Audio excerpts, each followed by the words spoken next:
அப்பவே தெரிஞ்சது. பட் எனக்கும் தெரிஞ்சது. நானும் செலக்ட் ஆக போறேன்னு நான் நினைச்சேன். ஸோ அப்படின்னு சொல்லிட்டு வந்தாச்சு. ஸோ ஈவினிங்குள்ள கால் வரும்னு சொன்னாங்க.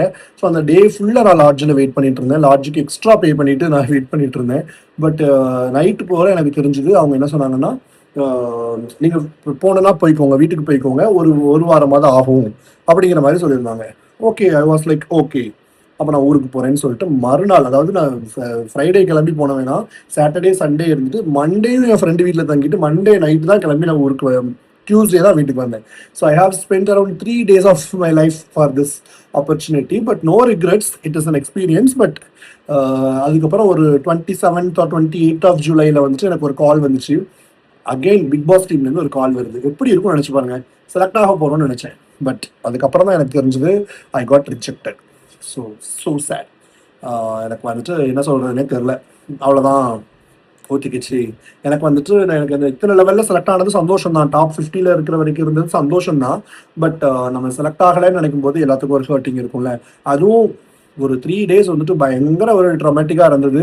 ரொம்ப ஒரு ஹை ப்ரெஷர்லேயே இருந்தது. நம்ம கூட இருக்கிற எல்லாரும் same energy, same expectations, same spirit எல்லாமே அப்படிதான் இருந்தாங்க. நார்மல் ஒரு இன்டர்வியூ மாதிரி இல்லை. So the interview process was very simple. ஏன்னா நம்ம வந்துட்டு நம்ம ஐடியில் நம்மளோட காம்படிட்டிவ் வேர்ல்டில் நிறைய இதை விட கஷ்டமான இன்டர்வியூஸ் ஃபேஸ் பண்ணிக்கிறதுனால this is not that much difficult. But ஒரு மாதிரி எக்ஸ்பெக்டேஷன்ஸ் ரொம்ப ஹையாக இருந்தது. நம்ம ஆயிடுவோமா, நம்ம லைஃபே மாறிடும். ஏன்னா நம்ம இது வரைக்கும் நம்ம வந்துட்டு ஒரு சாதாரண அகாடமிக்ஸ் ஓரியன்டான ஒரு ஃபீல்டில் இருக்கும்.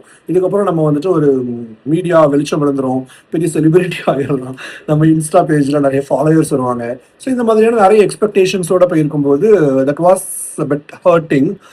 பட் எனக்கு ஏன்னு கூட கேட்க தோணலை. ஏன்னா என் கூட ரிஜெக்ட் ஆன ஒரு சிலர் என்ன சொன்னாங்க, அவங்க கேட்டாங்க ஏன் நான் செலக்ட் ஆகலைங்கிற மாதிரி கேட்டாங்க. அப்படிங்கிற மாதிரி அது அவங்களாம் கேட்டிருக்காங்க. பட் எனக்கு வந்துட்டு அவங்க சொன்ன ஒரு moment I was off. And I was very sure. ஏன்னா நான் வந்துட்டு எப்பவுமே ப்ரே பண்ணும்போது என்ன சொல்லுவேன்னா, கடவுளுக்கு இது சுத்தமாக இருந்தால் அது எனக்கு நடக்கட்டும் அப்படிங்கிற மாதிரி தான் நினைப்பேன். பட் அது அந்த ஒரு மொமெண்ட்ல அந்த ஒரு விஷயம் கேள்விப்படும் போது I was bit off. So அந்த one day was I don't know. அன்னைக்கு பார்த்து நான் ஜனநாயகன் படம் பார்த்தேன்.